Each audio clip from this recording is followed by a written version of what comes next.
ನಮಸ್ಕಾರ, ಎಲ್ಲರೂ ಹೇಗಿದ್ದೀರಾ? ಚೆನ್ನಾಗಿದ್ದೀರಾ ಅಂತ ಅಂದ್ಕೊಂಡು ನಾನು ಕೂಡ ಚೆನ್ನಾಗಿದ್ದೀನಿ. ಹೇಗಿದ್ದೀರಾ ಅಂತ ಕಮೆಂಟ್ ಬಾಕ್ಸಲ್ಲಿ ತಿಳಿಸಿ. ಹಾಗೆ ಇವತ್ತಿನ ನನ್ನ ಔಟ್ಫಿಟ್ ಹೀಗಿದೆ.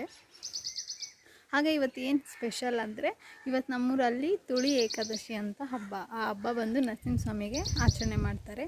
ಬನ್ನಿ ಇವತ್ತೇನೇನೆಲ್ಲ ಹಬ್ಬಕ್ಕೆ ತಯಾರಿ ಮಾಡಿದ್ದೀರಿ.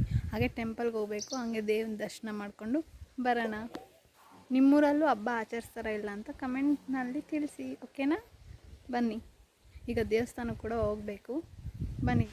ಬೆಳಗ್ಗೆ 6 ಗಂಟೆಗೆ ಎದ್ದು ಎಲ್ಲ ಕಸ ಗುಡಿಸಿ ತೊಳೆದು ರಂಗೋಲಿ ಹಾಕಿನಿ. ಅದು ನಮ್ಮ ಮದುವೆಗಿಂತ ಮುಂಚೆನೇ ಪೇಂಟಲ್ಲಿ ಹಾಕಿದ್ರು, ಬಟ್ ನಾನು ರಂಗೋಲಿ ಅದ್ರ ಮೇಲೆ ಬೇಳೆ ಬೇಕಂತ ಇಕ್ಕಿದ್ದೆ, ಬೇಯ್ತಾ ಇದೆ. ಹಾಗೆ ಆಲ್ರೆಡಿ ನಾನು ಮೈದಾ ಕೂಡ ಕಲಸಿಕ್ಕಿದ್ದೀನಿ. ಇದು ಬಂದು ರುಬ್ಬೋ ಕಲ್ಲು.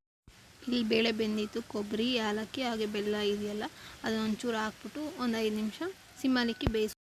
ಹಾಗೆ ಸಾಂಬಾರು ರೆಡಿ ಮಾಡ್ತಾಯಿದ್ದೀರಿ. ಈರುಳ್ಳಿ, ಟೊಮೆಟೊ ಹಾಗೆ ಬೇಳೆಕಾಳು, ಬೇಳೆ ಹಾಕಿರ್ತೀವಲ್ಲ ಅದೊಂದು ಸ್ವಲ್ಪ ಹಾಗೆ ಮಿಕ್ಸಿಗೆ ಏನೇನು ಹಾಕೋದಂದರೆ ಕೊತ್ತಂಬರಿ, ಕೊಬ್ಬರಿ, ಹುಣಸೆಹಣ್ಣು, ಸ್ವಲ್ಪ ಜೀರಿಗೆ, ಸ್ವಲ್ಪ ಸಾಂಬಾರು ಪುಡಿ. ಹುಣಸೆಹಣ್ಣು ಸ್ವಲ್ಪ ಜಾಸ್ತಿ ಹಾಕ್ಕೊಂಡು ಚೆನ್ನಾಗಿರುತ್ತೆ. ಹಂಗೆ ಈರುಳ್ಳಿ, ಬೆಳ್ಳುಳ್ಳಿ ಮತ್ತು ಬೇಳೆ ಹಾಕ್ಕೊಂಡಿರ್ತೀವಲ್ಲ ಅದು ರುಬ್ಕೊಬೇಕು. ಇವಾಗ ರುಬ್ಬಿದಾದಮೇಲೆ ಬೇಳೆ ನೀರಿರುತ್ತಲ್ಲ ಅದಕ್ಕೆ ರುಬ್ಬಿರೋ ಮಿಶ್ರಣ ಹಾಕಿ ಮತ್ತು ಮಾಮೂಲಿ ಒಗ್ಗರಣೆ ಹಾಕೋದು. 1 ಈರುಳ್ಳಿ, 1 ಟೊಮೆಟೊ, ಕರ್ಬೇವಿನ ಸೊಪ್ಪು, ಸಾಸಿವೆ ಹಾಕಿ ಒಗ್ಗರಣೆ ಹಾಕಿ ಇಕ್ಬಿಡಿ, ಕಾಯ್ತಾ ಇರುತ್ತೆ. ಈ ವಿಡಿಯೋ ನಾನು ಕ್ಯಾಪ್ಷನ್ ಮಾಡಬೇಕಿತ್ತು, ಆದರೆ ನನ್ನ ಮಗಳು ಧೃತಿ ಅಳ್ತಾ ಇಲ್ಲ ಅಂತ ನಾನು ಹೋಗ್ಬಿಟ್ಟಿದ್ದೆ. ನಮ್ಮ ಅಜ್ಜಿ ಆಲ್ರೆಡಿ ಇಕ್ಕಿರು. ಹಾಗೆ ಒಂಚೂರು ಅರಿಶಿನ ಹಾಕ್ಕೊಳ್ಳಿ, ತುಂಬ ಚೆನ್ನಾಗಿರುತ್ತೆ ಫ್ರೆಂಡ್ಸ್. ಒಂದು ಸತಿ ಟ್ರೈ ಮಾಡಿ. ಇಲ್ಲಿ ನಾವು ಬೇಳೆ ರುಬ್ಕೊತಾ ಇದ್ದೀವಿ. ನಾವು ಕಲ್ಲಲ್ಲೇ ರುಬ್ಬೋದು, ಮಿಕ್ಸಿಲೆಲ್ಲ ರುಬ್ಬಲ್ಲ.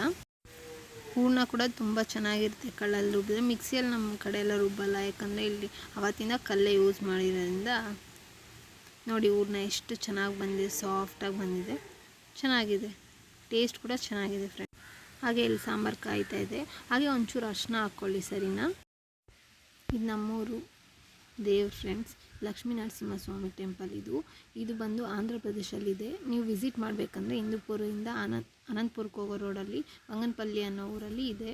ಈ ದೇವ್ರ ಹತ್ರ ನೀವು ಏನೇ ಕೇಳಿ ಅದು ನೆರವೇರುತ್ತೆ. ಬಂದು ಒಂದು ಸತಿ ವಿಸಿಟ್ ಮಾಡಿ. ಮುದ್ದೆ ಮಾಡಿದ್ವಿ ಹಬ್ಬದ ದಿನ. ಹಾಗೆ ರೈಸ್ ಕೂಡ, ಮುದ್ದೆ ಇರಲೇಬೇಕು. ಒಬ್ಬಟ್ಟು ಸಾಂಬಾರಿಗೆ ರೈಸು ಮುದ್ದೆ ಸೂಪರಾಗಿರುತ್ತೆ ಫ್ರೆಂಡ್ಸ್. ಬೇಕಾದರೆ ಒಂದು ಸತಿ ಟ್ರೈ ಮಾಡಿ, ನಿಮಗೂ ಇಷ್ಟ ಆಗುತ್ತೆ. ಹಾಗೆ ಒಬ್ಬಟ್ಟು ಕೂಡ ರೆಡಿಯಾಗಿದೆ. ಅದಲ್ಲ ಫ್ರೆಂಡ್ಸ್, ಹಬ್ಬಕ್ಕೆ ಯಾವ್ಯಾವ ಥರ ಪ್ರಿಪ್ರೇಷನ್ ಮಾಡಿದ್ವಿ, ಹಾಗೆ ದೇವ್ರನ್ನ ಎಲ್ಲ. ಈ ವಿಡಿಯೋ ನಿಮ್ಗೆ ಇಷ್ಟ ಆದಲ್ಲಿ ಪ್ಲೀಸ್ ಲೈಕ್ ಮಾಡಿ, ಸಬ್ಸ್ಕ್ರೈಬ್ ಮಾಡಿ, ಕಮೆಂಟ್ ಮಾಡಿ ಯಾವ ಥರ ವೀಡಿಯೋ ಬೇಕು ಅಂತ. ಈಗ ಸಾಂಬಾರು ರೆಸಿಪಿ ತೋರಿಸಿದ್ದೀವಲ್ಲ, ಒಂದು ಸತಿ ಟ್ರೈ ಮಾಡಿ, ಸಖತ್ತಾಗಿರುತ್ತೆ. Thank you so much. ಇನ್ನೊಂದು ವೀಡಿಯೋದಲ್ಲಿ ಸಿಗ್ತೀನಿ.